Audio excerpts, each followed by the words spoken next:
Hello everyone and welcome to episode 19 of the Nurtured by Nature podcast. Today I'm delighted to be joined in conversation by the amazing Amy from the Grounded in Maine podcast. During this inspiring episode, Amy shares her journey towards homesteading, offering us simple ideas for living a more sustainable lifestyle. From preserving homegrown foods to the community networks that reduce waste by sharing and swapping what we produce with others when they need it.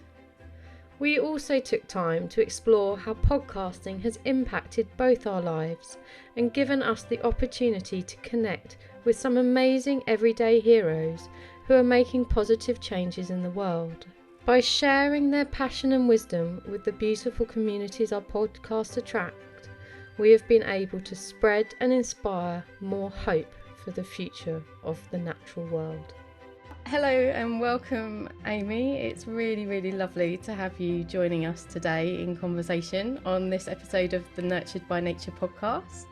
Oh, Fiona, I'm thrilled to be here. I'm so excited to finally meet you and be part of this. I'm excited to learn more about you. I've followed your own podcast, Grounded in Maine, for a while, so I'm looking forward to learning more about your journey with that and more about sustainability.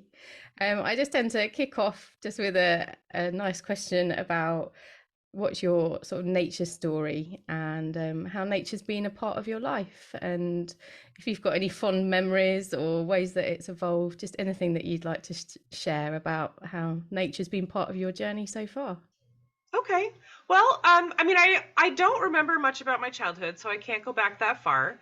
But I can say, my husband and I have been together for 16 years, and he actually is an arborist, so he has a nature story. Oh, fantastic. But I have not had jobs that made lots of money, so I lived on a farm with some friends when I was in my 20s, and so I learned about like canning and pickling beets and stuff like that, and so I had a little bit of exposure to that. But when we first got together, we put a big garden in, and my plan was to offset my lack of income by saving us money by growing food and preserving it. And so that has been that's my job. That's your sort of foundation in it is a very sensible approach to saving money, but comes with lots of benefits as well. Absolutely. I mean, I'm a terrible gardener, but I do enjoy gardening. I don't love the bugs, and I really don't like to sweat. So I'm a fair weather gardener. I'm a fair weather friend. But I do enjoy gardening, and I love, every day going out and checking on my plant babies and seeing how much they've grown and how they're doing, and make sure they're doing okay. And then when harvest time comes, it's just like the most exciting thing. I mean, you just appreciate everything so much more knowing one, that you went out in the bugs and sweated, and and that you grew, and we have a greenhouse as well. My husband put a greenhouse in, so I do a lot of my seed starting in the greenhouse. Oh wow, okay. I can start seeds, because I used to do it in the house, and then it goes from the house to the cold, too cold, and then they all die. So I had this really exciting thing happening in the house, and then I bring it outside and kill it. So the greenhouse is a nice transition. It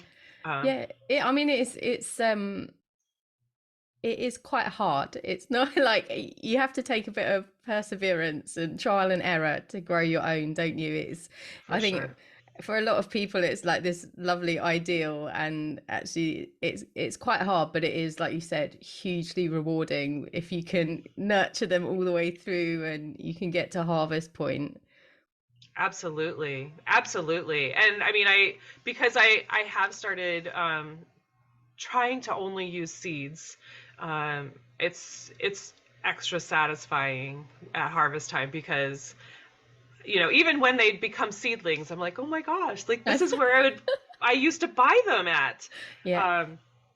but it is very rewarding. And then, when they come to fruition, I'm just like, I did that from the very start. That's very cool. And I really want to learn to be better at seed saving so that I don't Okay. have to purchase those seeds. Yeah, I was going to Um, ask you that if you've managed to delve into harvesting your own and I do with some. There are some that I haven't figured out yet.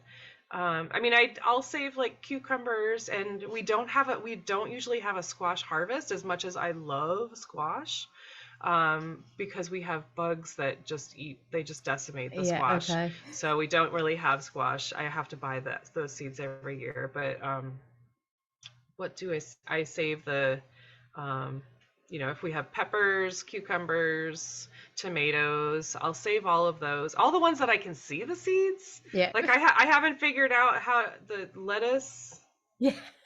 or carrots or, beets. Yeah.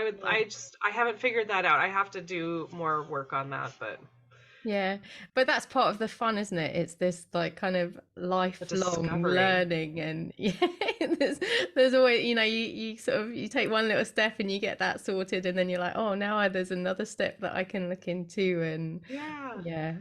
Yeah. But yeah, and then so I have well, I there's a farm that's about a mile from my house, and they about 6 years ago started a nonprofit, and so they Oh, grow okay. organic produce just to donate it to Oh, the food wow, that's pantries. wonderful. And I went there for an open house just thinking, oh, that's fun. And then I just got, I know the farm manager, and I just, so I've been volunteering there every week I mean, except for when it's Oh, too cold to do anything this is my 6th year. oh, Um, wow, goodness me, that's incredible. What a it's great, yeah, talk great. about Yeah, rewarding. yeah.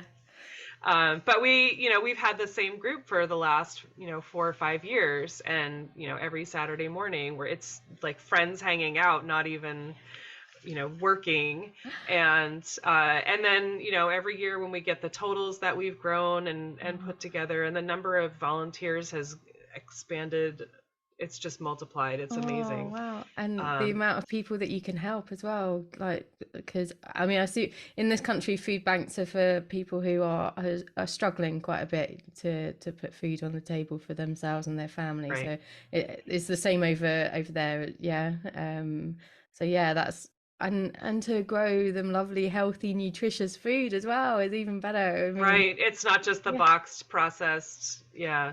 yeah, Just add water or whatever. Yeah, I mean, I love that too. I'm glad for that. The shelf stable is there's something to be said for that. yeah. But to have organic produce, to have something fresh is very special, and I'm glad to be part of that. Um, but Yeah. so I met one of the friends that I met doing that, is actually staying with us right now. She's in between places, but she and I were weeding one day and just talking about how cool it would be to start a YouTube channel and talk to people about homesteading skills, because we're Yeah. both really Okay. interested in homesteading. And so we were like, what if we, started a YouTube channel and we talked to people about homesteading, and then every week we would take one of the skills and try it in our lives and see how it would work. And then just report back like, this was Yeah. great, I'm totally keeping this, and This didn't this work was so well. way too big for my life. Yeah. Yeah, stuff like that. But then at the same time, we're still learning stuff. Yeah. We're Yeah. still learning those skills whether we have space in our lives or not. But then, and so that ended up not working out completely. And so my podcast is, about sustainability grounded in Maine, was formed from that, because it's sort of in the same mindset, and it's something that and I was thinking, um, honestly, a podcast, no one has to see my face. Yeah. And now here I am I started a YouTube channel now, and I'm guesting on podcasts with my face right there.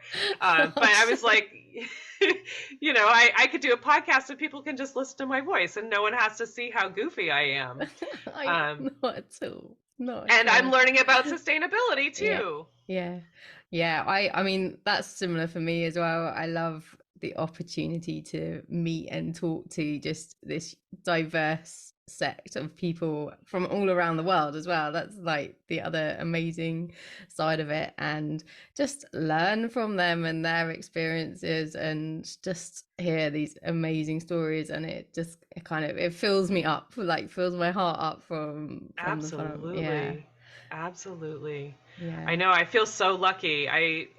It's amazing. I mean, I just recorded 30, either 33 or 34. It's been a really busy week. I think I did 3 podcast episodes this week. And so 33 or 34, I think, and almost every one of them has been a different person, and they bring something different to my world, and I'm so lit up by all of it. Yeah. And that's for me as well. It's this sense of community, and I guess that's part of like your volunteering project as well, is just those communities coming together. And I think the amount of like power in that, like we kind of lost that for a little while in our society, didn't we? But We sure actually, did. like I think I don't know, maybe COVID was a bit of a catalyst for like people realizing like it was lacking in our lives, even pre-COVID. I think there's like a bit even more momentum now, sort of post the pandemic, to really sort of like build these networks and Hmm. communities and build each other up and support each other. And yeah, I love it. It's Absolutely. I agree 100%. so I know something else that you do is you've got your jam business, don't you? I do. Yeah. I do. Yeah, I mean that also it's sort of started from the gardening as well. But my sister got married, and as my gift to them, I made little jars of jam for Oh, everyone how that lovely. attended the Oh, that'd wedding. be So little lovely. favors, and they were different, all different flavors. It was whatever I felt like. And they loved it, and they Yeah. were like, Amy, you have to do this. And the funny thing, Fiona, is that I do not have a business mind at all. And I think we were talking a little bit about, oh, we were talking in the very beginning before recording, I think that Yeah. we don't feel that special, and we don't see how special we are. And Yeah. so I was out of work for a little while after a car accident, and I instead of just watching YouTube or Netflix or whatever, I was doing workshops and webinars and stuff like that, and Oh, just like using that time. And I'm yeah. not saying I'm super smart. I was really doing a lot of networking and building community, and I decided that that was the time to start the jam business, because I had time to Yeah. wait and get paperwork together. And so by the time I was able to walk again, it was like 4 months I was out of work, but by the time I was able to walk again, I had a kitchen set up, and Oh, wow. I had picked up some fruit, and I had made jam before, of course, but so I was all ready to It's go. a, And so a it's different been a different scale though, I guess, like making it to sell than just sort of for your own.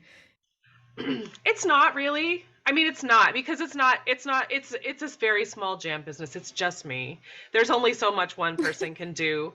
And I only have, because I have to use a commercial kitchen, not my own, I only have one day that I can do that. So Okay. there's literally only so much I can do. Do it in a day, Um, yeah. and I often will make jam every Sunday. Like that's my thing tomorrow. Um, but there are also times I do try really, really hard to not have to make jam in the summer. Yeah. Like Got I'm bulking up my inventory right now, because in okay. the summertime I have to pick the berries. Yeah. I pick a lot of the berries to save money, and to also practice some quality control, because then I Yeah. can make sure that it's the best. Um, Well, and you know where it comes from as well, which I think is also nice, isn't it? Then if you've picked it yourself, you've got, that whole chain through the the yeah. process, haven't you? And it's really so exciting. I mean, strawberries go really, really quickly. I can pick a bunch. I only have 45 minutes, so it's just as much as I can pick in that time frame. And so I pick as much as I can, which is about a flat.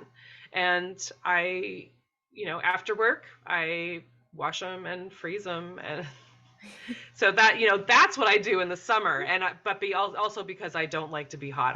My brain I was gonna melts. say I can imagine it's pretty like hot work, like making Yeah, jam and in a commercial kitchen, yeah. and yeah. So I see just what's I can't handle anything that includes brain work in the summer. Like, I have to work. We have air conditioning in the house. I can work in the house, but outside of the house and doing, like, I have to, because I have to carry jars and fruit and all the stuff yeah to the yeah. car and then to the kitchen and back. I can't handle that. If I have to, I will. If I don't have to, I'm not. Because you're in Maine, and sort of what temperatures do you get in the summer then, or is it quite humid? Is that the issue as well? It's really humid. It's Yeah. really humid, and sometimes the temps get. I know that I don't know what the numbers are in Celsius, but in the U.S. it's like we get up to the high 80s or 90 degrees Okay. Fahrenheit, Yeah. which Yeah. is Yeah. I mean, it's hotter than what we're used to, and I grew up in Maine, and so my Maine blood is not built for those temperatures. Because Um, you get quite cold in the winter as well, don't you? Yeah. yeah, lately not so much. I mean, we definitely had. I mean, last week was really cold, but I mean, I mean, you can see the sun coming in. It is like it's gorgeous right now. It's weird. It's weirdly mild. Okay. Yeah. But I mean, I think it's all global warming. That everything is just more extreme. Um, Yeah. not going to Yeah. get political about that, No. but it is consistently warmer and colder. Yeah, it's I mean we here have we've noticed like when we get rain we get almost like monsoon rain as well, like Yes. it's we've always been a temperate climate. We don't really get extremes too much, although we do get cold winters, warmish summers, but it's like the rain is less consistent. It's like we can have these dry spells for like a month, 6 weeks, and then we will have like a month's worth of rain in 24 hours. And I think, and it's that's the harder thing to deal with, is kind of just these like quite extreme fluctuations. And it's hard as well if you're growing your own vegetables and things. You're having Right. to look at different ways of growing, and I mean we try and sort of harvest what rainwater we can as well, to sort of water the garden in the times when it's dry to keep things growing. I guess does is that sort of on your side as well in your sustainability things, those kind of Capturing rainwater. yeah. We do not do that. I would love to. We actually had a rain barrel for a while to catch water, but we couldn't. I'm not a very handy person, and I could not figure out how to get the water to actually water the garden out of the big bucket. They don't make them easy though, So, do they? Like it might not be that hard. My brain is not the smarter, not harder. I don't work like that. I make things as hard as possible for myself.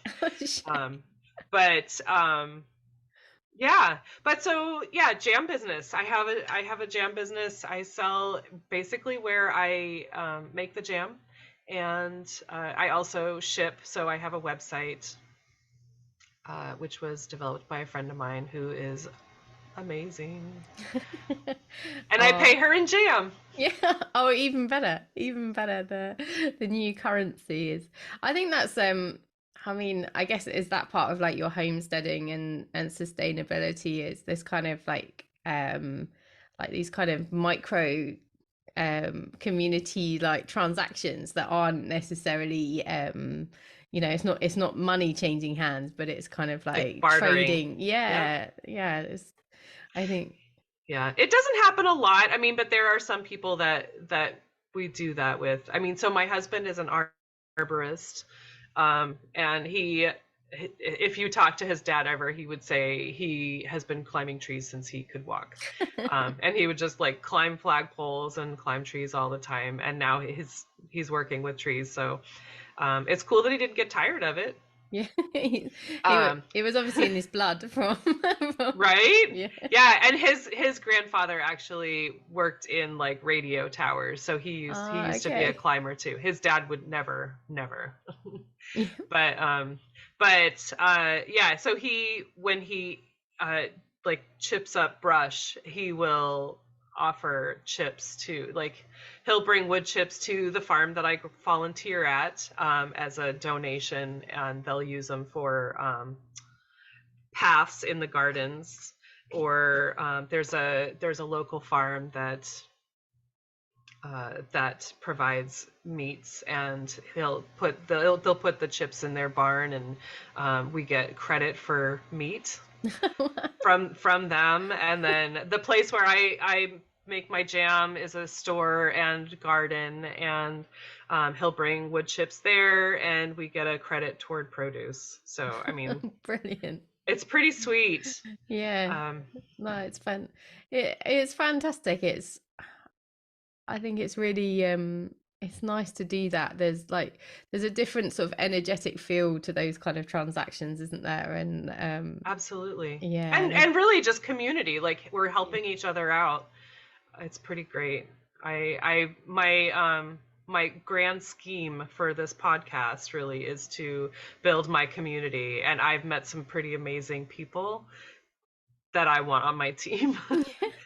We don't live that close together, but just, to have someone to bounce ideas off of, or say, I really need to learn this. Have you done this? Can you talk me through it? Or, and then really if I could find some people that were close by, because I love canning tomatoes. I can do it by myself, but it is so long and it's so tedious. So if you have someone just to talk to, or someone Yeah. to help with some little things, it will go faster. So you I mean, this is the other side of producing your own food, isn't it? Is like you end up with this massive glut, and everything is kind of ripening fairly in close proximity. Oh, So yes. you need to find these ways to like preserve it and keep it, and so that you can enjoy it for like the months to come. Right. There's like a month and a half when you're just like, oh my gosh, please slow down. Yeah. But at the same time, you're like, yay, look at it all come. But there was one year when I just thought, I cannot can tomatoes in this heat. I just can't. And so I froze them all. And then we had a big storm in like October, and we lost power for almost a week, and I lost all of those tomatoes. And so now I'm like, okay, I'm canning. It does not matter if I'll like last year we had our garden was really bad. And I think it was the drought. It might have also just been, I don't know. It could have been any number of things. But so I buy tomatoes from my local farms, and I'll can those. It's the best I can do. Yeah, but I mean, the last year we had quite a bad drought, and it was pretty tough on everything. It's amazing to look at it now, and how everything has bounced back. It's incredible actually how resilient the more established plants are, and obviously with like a lot of the food crops are fairly short-lived, so they I think struggle some of the worst, don't they? But yeah, it's so if you're I've never even canned tomatoes, so I don't even know what's involved with it. But it sounds like a lot of hard work. It's not even hard. It's just so long, because it takes, I would can tomatoes in like a quart-sized mason jar, quart-sized, and it takes probably 5 pounds of tomatoes to fill a jar. But you have to wash the tomatoes, and then you blanch the tomatoes, so you have to get them in boiling water for like a couple minutes until the peels crack, and then you have to peel them, and then you have to cut them, and then you have to put them. But you're doing it in such large amounts, because you have to have at least you can do, I think usually like 7 quarts in a canning pot. Yeah. Okay. So you have, it's like 35 pounds of wow tomatoes that you have to do all of those things with. Yeah. And Yeah. then it cans once it's in the in a water bath canner. It's like I think it's 45 minutes Okay. at boiling. So And how long will that last? How long will they last once you've got them finished and canned up? Are they good for sort of 6 months or something or? oh, I mean they'll be good for about a year. Okay, okay. They're good for about a year. I mean, 7 jars does not last me very No. long. I mean, there's nothing better than fresh canned tomatoes. No. But and I love in the winter I always make a big pot of chili. I just made a big pot of chili yesterday, Oh, and nice. so it requires a lot of tomatoes. Yeah. Oh no, that sounds. Oh, but there is just nothing that compares, is there, to having, if you've managed to grow it yourself, or even just, you've prepared it yourself. Just it's just a different. I don't know. The flavor's different, isn't it? It's Definitely the appreciation yeah. is there. I mean, especially in February when it's, there is no chance of anything growing in February, um, except for inside. No, yeah, yeah. It's far too cold outside, but there's no bugs either, so there's a win-win, or less bugs, should I say? So.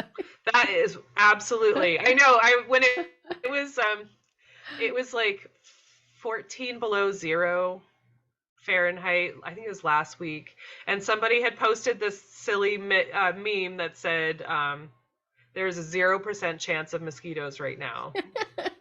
You're like, yeah, We're like we got something other to problems. celebrate. But, Bright side, no bugs. yeah. Yes, no bugs, no sweating. Yeah. Oh, brilliant.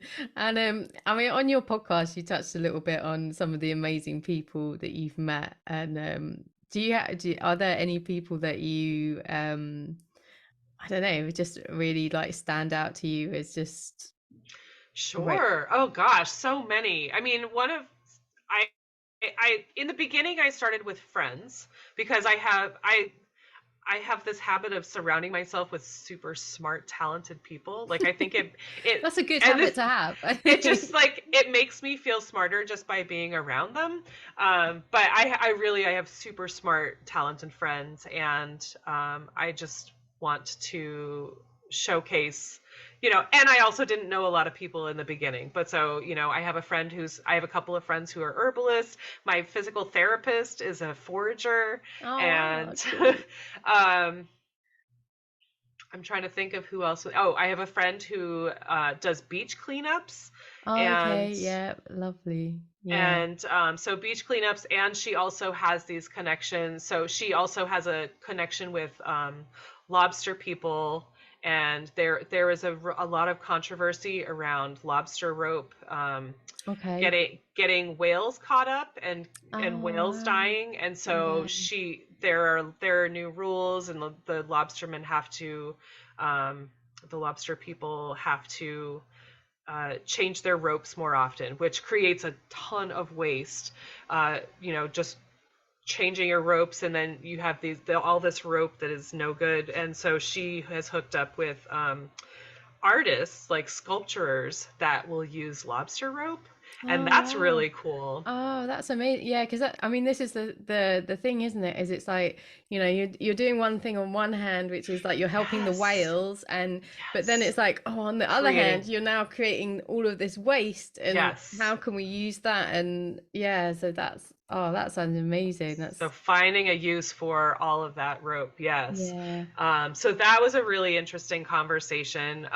There's a lady in town. Well, she has a store in town, but this lady opened up the first store in New England, in Maine, called Go Go Refill. And I don't know if Oh, okay. do you have a store like that where you can Yeah, just we go have and some. refill? Yeah. They're not. There's not enough of them, but they are gaining like sort of traction and popularity. I mean, we're even lucky. I think some of our sort of larger stores are now starting to integrate that into their systems a little bit more. But yeah, it was really, it was these little independents that were really the pioneers for it, and Yes. yeah. Yeah, but so she opened, and I had never even been to her store, but I had been following her And before I even started the podcast, I reached out to her, and she was so generous to say, "Sure, I'll do that." Yeah. And I was very like fangirl with her. I feel a little silly, but I was like, I want to thank you for everything that you've done, because you have opened up doors. You know, Yeah. people know that there's a problem, but where do you start? Yeah. And so she opened that up, and she also, on top of that, she was part of the team that, so Maine is the first, I think it's the first state in the United States that made it not illegal. Like, we banned single-use plastic Oh, and yeah. Okay. styrofoam, Yeah. which of Okay. course went out the door. It like went out the windows during COVID, Yeah.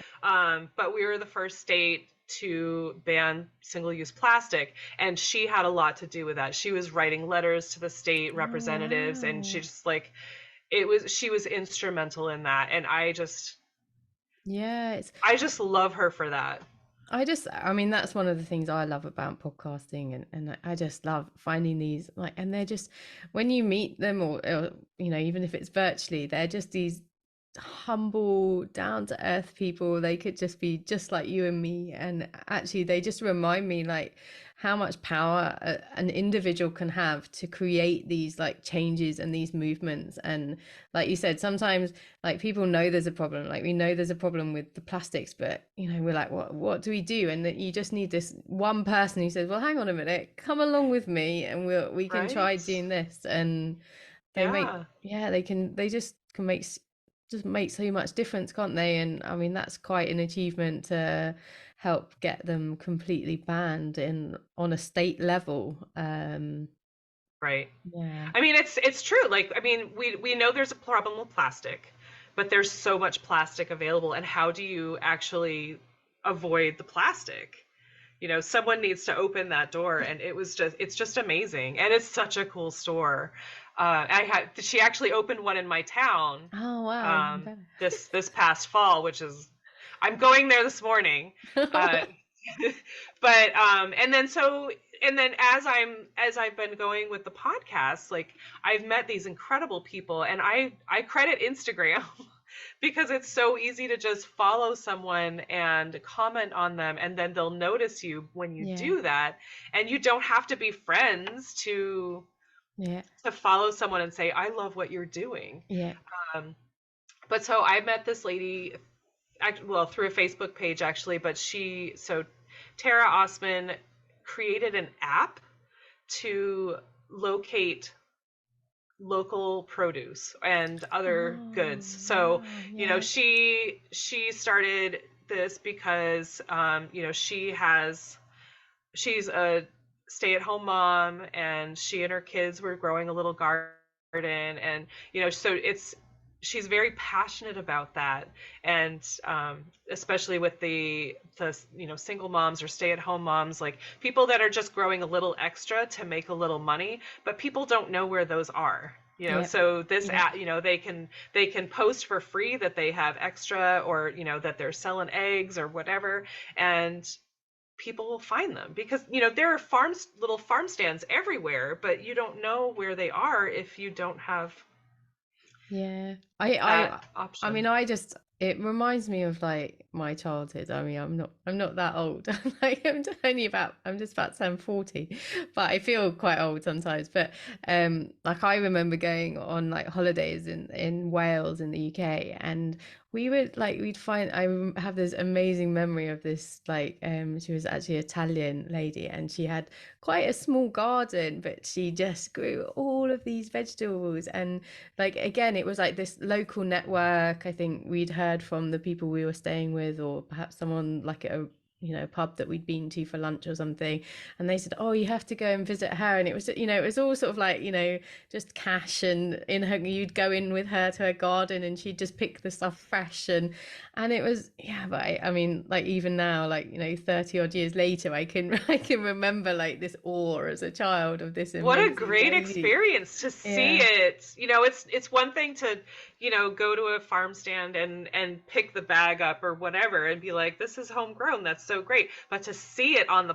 Yeah. plant Yeah. and have it picked for you Yeah. is really, it's touching. Like, you Yeah. remember that. And I think it's lovely that like you're saying with this lady with her app, that she's now making that accessible to people now, and using like this, this modern technology to make it, to bring it easier into people's lives so they can find each other. And I Yeah, mean, I think that's the nice thing about technology, isn't it? Is like it can be used for good, and it can connect absolutely. all of us and allow us to band together with people that have common interests, and we can find things locally and have be more sustainable just by doing that. Like, I've got a glut of tomatoes, you've got a glut of squash. We go and Let's barter a little trade. bit. Yeah, Yeah. absolutely. I mean, I think and I mean, through her app, she's building community, because Yeah. these people in these areas don't always know. I mean, I'm sure that there are a lot of people that want to buy local, but, you go to the Whole Foods or the natural food store, and they've marked it up to make it worth their having to Yeah. purchase it. Yeah. But then, so her, newsletter is saying, people just have an excess of eggs. And eggs are so expensive to buy right now because of the avian flu that we've had. I Yeah. don't know if Yeah. have you Yeah. guys had the We've had it too. Yeah. Really difficult. so eggs are very expensive, and people that they just have their little backyard flock are selling them for really cheap because they just have, they just Yeah. don't want them to go bad. Yeah. Yeah. And so you can find cheap local organic food. And there are other things, you can buy, like, I put my jams on there. So because I want more in my area. And so Yeah. I posted my jams, and I'm like, look at this, it's a new option. Everyone should be using this because I think everyone should, Um I just think it's a beautiful community that she's connecting people Yeah. that have extra food to people that want that food. Yeah. Yeah, and like you said, it can. I mean, if you're making jam, you can make a batch that's too much for yourself and your family, and so you might have like half a dozen or a dozen jars or something, and if that can go to someone else local, then it's making the best use of things, isn't it? I think that's one of the big issues Right. I know we certainly have in this country is, like, it's not that we don't have enough food, we have a lot of food waste, and this inability to get food where it needs to be before it's gone bad, or Yes. yeah. Absolutely. Oh my goodness. It's tragic. It really is. Yeah. Because we do have the same issue. I think it's like I feel like it's like 80%. Yeah, There's like an 80% waste, yeah, which it's is quite. I mean, like you, I don't have the exact numbers, but I know I read some, like, particularly over Christmas time as well, and like the mountains. I mean, we're talking like tons and tons and tons and tons of waste, and yeah, and I mean that's why I love your like preserving as well, because if you, I mean, a lot of people don't know how to preserve things, and obviously you had an unfortunate incident with your electric and losing your tomatoes in the freezer, but even if you can just freeze things, there's people not don't even know that they can do that. But it's like, if you've got something in the fridge that's starting to like think, oh, hang on a minute, I'm not going to use that before it goes off, it's like, even if you can just stick it in the freezer, you can save the money as well as like actually the waste, isn't it? It's just right. Right. I mean, I had one of my more recent guests. She actually asked to be on my podcast, which I loved, of course. But she wanted to talk about her sustainable practices, and one of them is making broth, which doesn't sound like a really big deal. But she just says when she's making something, if she has scraps, the yeah, ends of carrots or celery or lettuce or whatever, you can put it in a bag in your freezer and save it, and then you literally just add water to that and boil it for a while, and you have broth. yeah, And she was saying, if you buy broth at the store, it comes in that like weird carton that is yeah, like paper. It's a waxy paper that is yeah, not recyclable or yeah, compostable. yeah, yeah, Um, and they're like $4. I mean, they're like $4 or $5 here at least. So, and that's, I think I want to say it's like maybe 32 ounces or something like that. But if you're making a big batch of broth, you're getting probably at least 3 times that, and it Yeah. costs you zero. Yeah. Yeah. So, Yeah. and I was so thrilled that she wanted to share that, because that's the one of the big points of the podcast, is just to make it seem like sustainability is a really big word, and it can feel overwhelming, but it doesn't have to be. Like, it's just, it's doing something, and it doesn't have to be big, but because it all adds up. Is if you are doing something to, try to offset the damage that we've done, and just to try to lessen our footprint. It's all helpful. It all adds up. Yeah.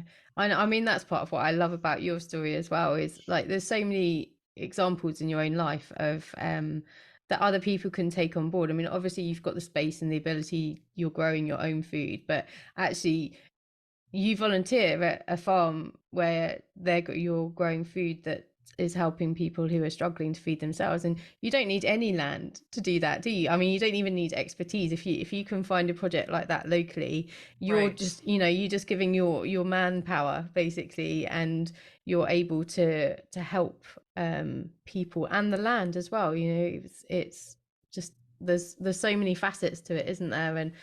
And I think that's part of what I like about podcasting, is just we're giving voice to these people that are out there, and showing other people, like, you don't have to come up with the ideas. Just, go and join this person because they're already doing it, and you can just follow what Right. they're doing, or you can support them. And yeah, you don't have to have the ideas and start from scratch. But yeah, I don't know. I think that's the thing, isn't it? It is overwhelming, and it's about finding a way that people can take that first step and Mm-hmm. do something, and be like, you don't have to go from kind of zero to hero. And it's just, yeah, Yes. Yeah. I mean, if people ask me what I'm doing to be sustainable, I'm like, I don't know. I mean, I have a worm bin, I yeah, garden, I can, but it doesn't seem like a lot. Like, I am, so this afternoon I'm attending a workshop with a girl that I'm going to be interviewing on Monday. But she's doing a kitchen herb um, growing workshop. So okay, learning to grow yeah, kitchen herbs. And that's it. But that, at the same time, like, you're going to have herbs all year round, yeah, and it doesn't take that much work. And I just think that's genius. It doesn't, you don't have to have a huge garden. You can do it anywhere. yeah, on a If windowsill you have a box sunny kind of, window. yeah, Yeah. yeah, yeah, So I'll be interviewing her on Monday, because I think that's brilliant. To have, everyone doesn't have a big yard, everyone doesn't have a greenhouse, but everyone's got a window, right? yeah, yeah. And it's the sort of hidden things that you don't realize with things like that as well. It's like, if you can use herbs that you're just picking off your windowsill, it hasn't gone into a jar, it hasn't gone through The a drying process. factory, Yeah. and he hasn't had all of these inputs that you've got to sort of offset. And so yeah, it's just like, you've got your little plant, and you can take bits off of there, and it And hasn't been how amazing will transported. that Yeah, taste, completely yeah, fresh, yeah, and it will clean your air yeah. Double, yeah, even, and and keep pests away. yeah. And and it's sort of, I think there's like mental and emotional benefits as well to having plants in your environment. I had a guest a few weeks ago, and we were talking about how actually just looking at like green scenes, so anything that is sort of living and green, has this effect on your sort of emotional and mental state. So yeah, Oh, it's just, absolutely. so many, like, and for most people, like you say, they would kind of discount that. They wouldn't see growing their own herbs, vegetables, anything, as actually Mhm. taking a big step towards sustainability. But yeah, But you are. it's these little, that's the thing, isn't it? I mean, I always like single-use plastics and plastic bags and things, and sometimes people feel like, oh, how does one person doing it? And it's like, but if 1,000 people use one less plastic bag, you've saved 1,000 plastic bags, and then it's like, well, if you were going to use a plastic bag a week, it's like over the course of a year, that's 52 plastic bags. And then like, if there's 1,000 of you, that's 52,000 plastic bags. And it's like these little tiny, what feels almost like you're not doing anything. And I think that's why people dismiss it, isn't it? They don't feel like it's enough because they feel like the problem's so big. But actually, right. And then you just say, well, it's not big enough, I'm just not going to do it. Yeah. And then you're not even trying. Yeah. But yeah, and then so I'm hoping that with all of the guests that I'm having on, that people will say, I can totally do that. I can make my own broth, or I can grow herbs in my kitchen. Sure, do it. Yeah. Yeah. It's not a hard thing. Anyone can do it, and you're being sustainable. There, done. Yeah. Yeah, exactly. Big tick. Yeah. And then what's next? But that's the thing, isn't it? It's like, it's just start with something. Start with something small that, doesn't feel big, doesn't feel like you're making a difference. Don't be like, I've got to change the world with like the one action I choose. And then you get this like momentum and things build, and you go, oh, well, I'm doing that now, and I'm doing that consistently. Like, oh, maybe I can do something else, and I can do. Yes. And before you know it, when you look back, like you're a homesteader. Yeah. Yeah, exactly. Oh no, it's been really lovely talking to you, Amy. I think that's sort of like, that's probably a nice place to start to look to wrap up, is just, encouraging people to just do one little thing, whether that's growing some herbs on your windowsill, or just exploring what you can do that feels manageable. But I don't know, one of the things that I started my podcast for was just to give people a place that felt hopeful. So I don't know if there's anything or anyone that you have come across that made you feel hopeful that you would like to just perhaps share. Oh my gosh.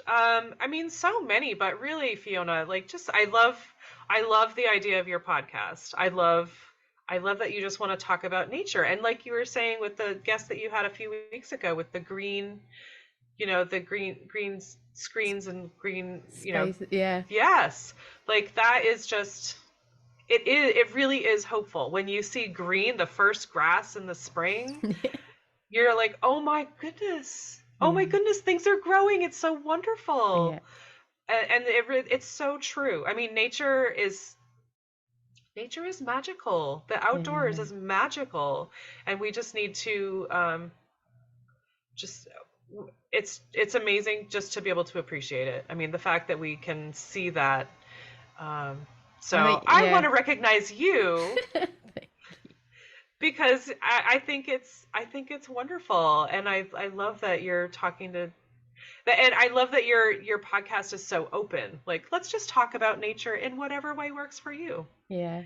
Yeah, and I think, that's what I love. I think nature means different things to different people, and there are so many entry points into what you can do to help nature, whether that is some of the ideas that we've been talking about around homesteading and sustainability, or whether it's, people who are out there doing conservation of species, or, like some of the amazing guests you've mentioned as well, who are doing apps, and, they're I think what I want to celebrate is everyone's unique individuality as well, because I think that's important, is like, we are all unique and individual with our own story, and we all have something to offer. And like, if we can all come together in community, because I think that's really important. I think probably for me, the key is community. Like, if we can all come together in community with open hearts, open minds, and appreciate all of the people around us, like, we've got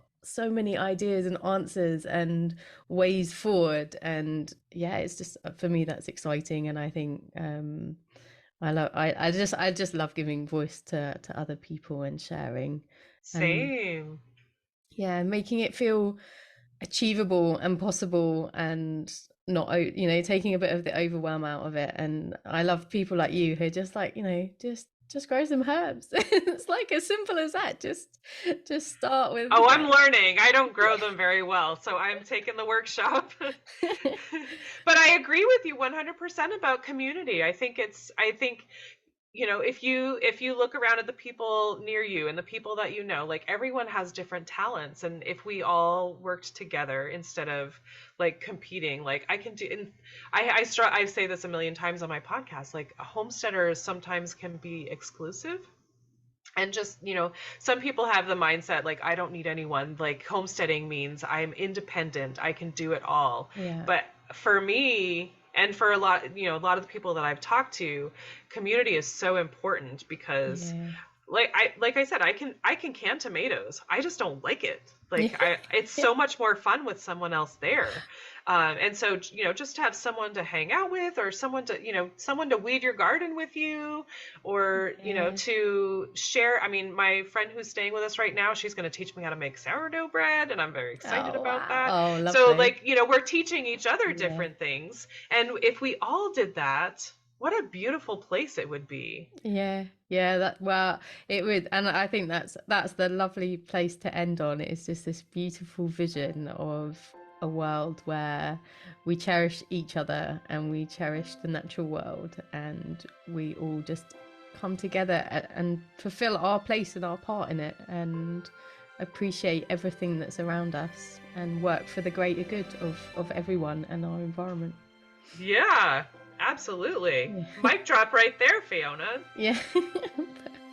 Oh, well, thank you, Amy. It's been an absolute pleasure. I've really loved talking to you and learning a bit more about what you do and exploring ideas with you. And same to you. Thank you so much for having me. Oh, it's a pleasure. Well, we'll have to do it again sometime. Yes, please. Thank you so much for listening to the Nurtured by Nature podcast. I truly hope this conversation has brought some hope and inspiration into your life. I would love to have these messages ripple out across the world. So if you can, please share this episode with your friends, leave a review on your favourite podcast player, and make sure you subscribe so you don't miss the next episode. I would love to hear from you, so please feel free to connect with me on the links provided in the podcast description. But most importantly, thank you so much for being a part of this journey with me. But don't forget to simply get out there and enjoy the natural world.